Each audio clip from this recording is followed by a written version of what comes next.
We did receive some advance notification of this ICBM test, and we believe that that was a good thing. That was a step in the right direction, and it does lead, to preventing any misperception or miscalculation.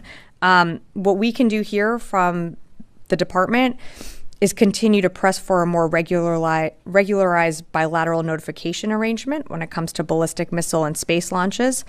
And this is something that we've proposed with the PRC, and it represents, a common sense confidence building measure. So we want to see these types of notifications continue. From my perspective, China is clearly using this test to convey a number of messages. I would say the first message relates to how the missile flew, the trajectory of the missile. So if you look at the missile, it was launched from Hainan, China's, equivalent of Florida. And then it flew in between, over the waters in between the Philippines and Taiwan. And then it landed some almost 12,000 kilometers far further from that in the Pacific, as you mentioned.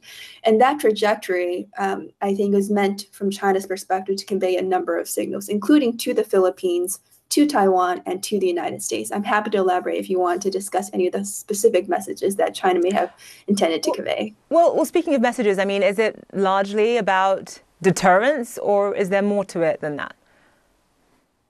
I think it's definitely largely deterrence, but it's also maybe particular given some of the recent developments in the region. So, for example, with the Philippines, we know that China has been objecting to U.S. deployment of a mid-range missile system to northern Philippines, the Typhoon missile system.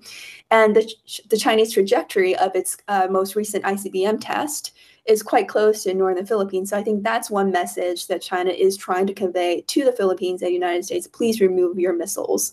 And China's using a missile flight of its own to demonstrate that.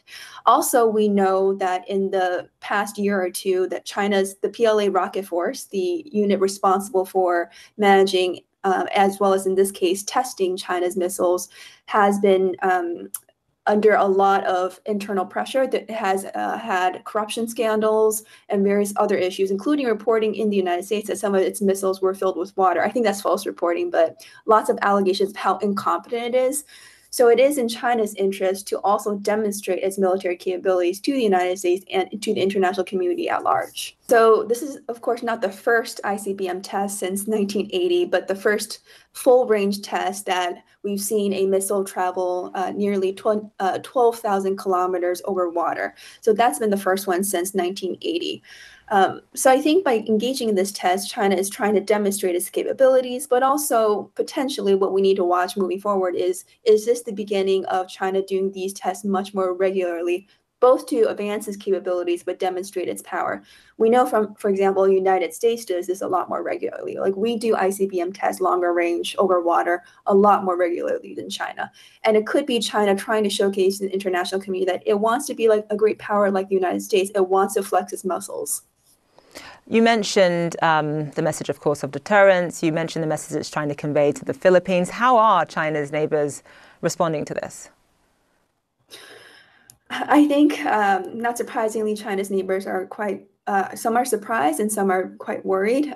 So you mentioned some of the prior notification. I believe there was a very short prior notification that China provided the United States. But from what I'm seeing, I don't think China provided that notification to Japan. I don't know if they would have provided it to the Philippines or other countries. And it wouldn't be surprising if China didn't do so.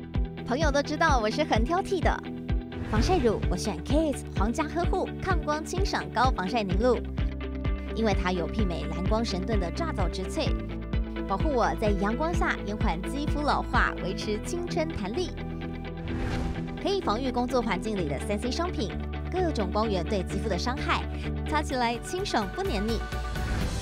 我特别喜欢它做到海洋友善，365天，天天抗光抗老化，是我的保养日常。